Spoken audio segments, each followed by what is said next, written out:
Good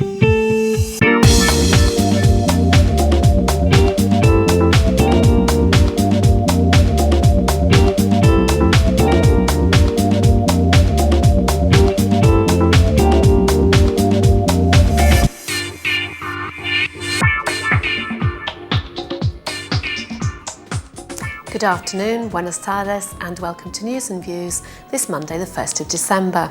And today, Ken Campbell, the astronomer, is here with us, and he's going to be updating us with what's happening in the sky this month. And later on in the programme, we have Louisa Machen from the MIHAS Foreign Residence Department, and she'll be telling us all about their activities and their latest news. And we also, of course, as always, have the Euro News and the national and the local news, including details about World AIDS Day, which is today, and also the works to improve the traffic circulation in the municipality and the red palm weevil plague. But first of all, let's welcome Ken to the programme.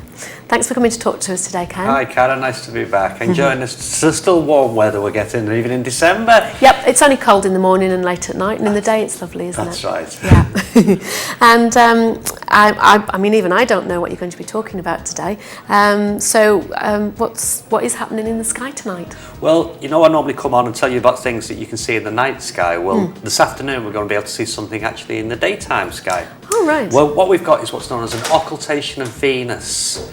Now, all the planets, the sun, the moon, and all the planets, as they travel across the sky, they go across in a very, very narrow band that's known as the ecliptic.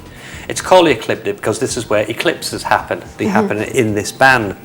So, of course, with all the planets and the moon and the sun all travelling in this band, then occasionally they'll come together. So you might get two or even more planets that come very, very close together, and that's what we call a conjunction of planets. All right. Now, if we can go a step further, occasionally one of the planets or more of the planets will disappear and it will be hidden by another planet or the moon or something will go across it. And this afternoon we're going to see Venus disappear behind the back of the moon. Right. So this is what's known as an occultation of Venus. And you've brought in some images of that, haven't you? Well, we've got some images, but if you go outside about 4:30, if we've got Venus video, we can... Yes, if we could have the Venus video, the Imaginas de Venus video, that would help. Here we go. So if you go out around about 4:30 this afternoon, now you can find Venus by using the moon. Obviously, it'll still be daylight, and the moon, you should be able to see it as a 3-day-old moon. But during the afternoon, if this starts around about 4:30, and at about 4:38, you'll see it disappear behind the moon. Now you can go inside and have a cup of tea after this now, because there's not much more to see until about an hour and a half later, when you come outside at about 6:10, and you should be able to see Venus popping out at the bottom of the moon like this. Now slightly above is the planet Jupiter. So we've got this really nice conjunction of the moon, Venus and Jupiter all together. Very, very rare event for this to happen. And for it to happen in daylight as well. It'll start in daylight. Now, Venus is bright enough that you can actually see it in the daytime, but you need to know exactly where to look in the sky. Well, we can use the moon to find Venus. So if you go out tonight, start around about 4:30 when this will all begin. Find your moon, find where the moon is, and then just the side of it, you should be able to see the pinpoint light of Venus. Now, it's that bright, you'll wonder how you ever missed it before in the past. It really is. But you need to know exactly where to look. Now, we probably won't be able to see Jupiter until maybe a little bit later, till the sky gets darker. But as it gets darker, getting towards 6 o'clock, you should be able to pick up Jupiter, and at exactly 6:10, Venus will pop out at the bottom of Jupiter, out of the bottom of the moon rather. Now you can't see it with the naked eye, but if you've got a pair of binoculars or a small telescope, then try and get this on it, because when Venus disappears behind the moon, because it's a disk, Venus will appear as a disk, then that means that parts of it will disappear behind the moon. And from start to finish, it should take just under a minute for the whole of Venus to disappear behind the moon if you're looking at it with binoculars or with a telescope. Okay, so it doesn't just pop behind it, you will actually see it disappearing behind. The good thing is, when it reappears at about 6:10 this evening, you'll be able to see in relation how fast the moon is actually moving across the sky. Because we know that tonight you see the moon here, tomorrow you see it there, and so on, and then eventually we get a full moon. But unless you have something static in the sky to measure it against, and it's very difficult to know exactly how fast it is moving. But it's moving at about 1 kilometre a second as it goes around the Earth. So when you see Venus reappear at the bottom of the moon this evening, keep your eye on it, and you'll notice over the next hour, hour and a half, how quickly the moon will actually move away from it.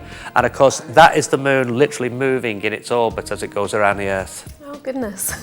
So that's something to look forward to this afternoon then. Well, it's a bit of a once in a lifetime event. This is very, very rare. It doesn't happen very often at all. This is I think probably the next time this is going to happen is about another 20 years.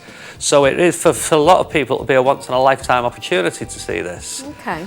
Sometimes we get the opposite happening, where Venus will travel across the face of the sun. Now, when that happens, that's what's known as a transit of Venus. But they tend to come in gaps of a part of 8 years, to a pair of 8 years, but then separated by about 125 years. Oh my goodness. So you get to see two. We actually saw one in 2004, which was beautiful. Best part of Europe all saw it. For about 3 hours, we actually saw Venus travelling across the face of the sun. The next one will be in 2012, but the next one after that is in 2117. So I don't think we'll be around for seeing that one. Don't think we will be, will we? And is there anything else that we should know about that's happening? Well, we've got this conjunction, as I say, tonight, which has been going to be really nice. If anybody wants to take a photograph of it with digital cameras, it would appear really nice to produce a photograph. Yeah. But next Tuesday, in fact, we've got the space station. The International Space Station is going to go directly overhead. It will be completely over our head.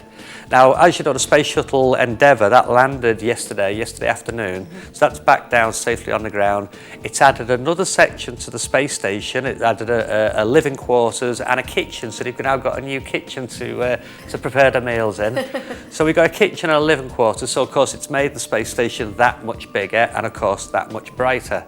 So we've actually got 2 sightings next week. We've got one on the Sunday evening, where it'll only go halfway across the sky and then it'll disappear into the Earth's shadow. So that's on Sunday, and then the other one on the Tuesday the 9th of December, it'll go completely right across the sky. So I'll send you the details in so you can put it on air for the times and the places for next week. And wasn't there a funny incident? Did somebody drop some tools or something? Well, this is what happens, Karen. You give a woman some tools to work with, and she dropped the tools. She was probably distracted by a man trying to tell her how she should be doing it. I think she was looking for a nail file in the bottom of the tool bag. But yes, one of the astronauts actually. There was a woman astronaut. She was working outside the space station. It's amazing to think we talk about astronauts working outside the space station and floating in space. She was actually doing a job. She was bolting. She's probably doing the job of 2 guys. That's why it happens. I'm sure she was.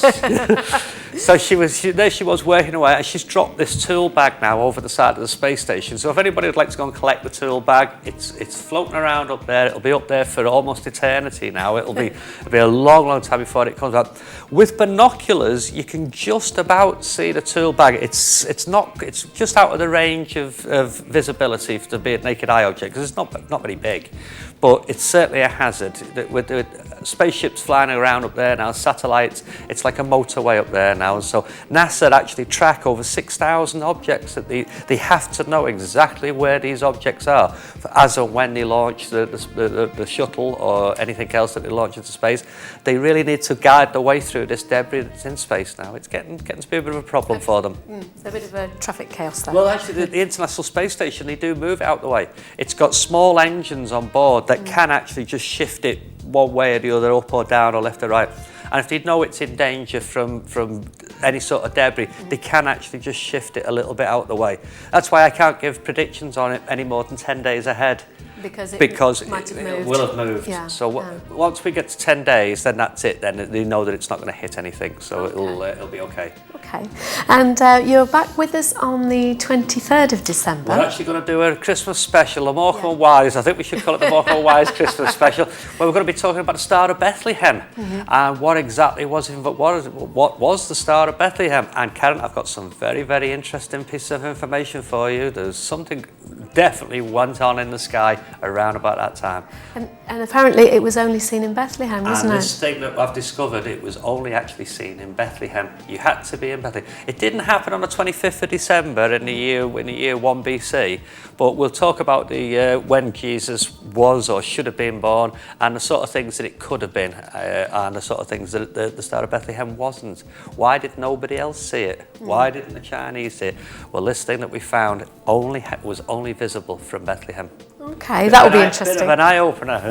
So that's the 23rd. Ken's back with us on the 23rd, and he's going to be talking to us about a very unusual event that happened in Bethlehem, and nobody else could see it. It could only be seen from Bethlehem. So thanks very much, Ken. Thank you, Ken. And nice see you in a few weeks. And we're now going to go for a short publicity break, followed by the Euro News and the national and the local news.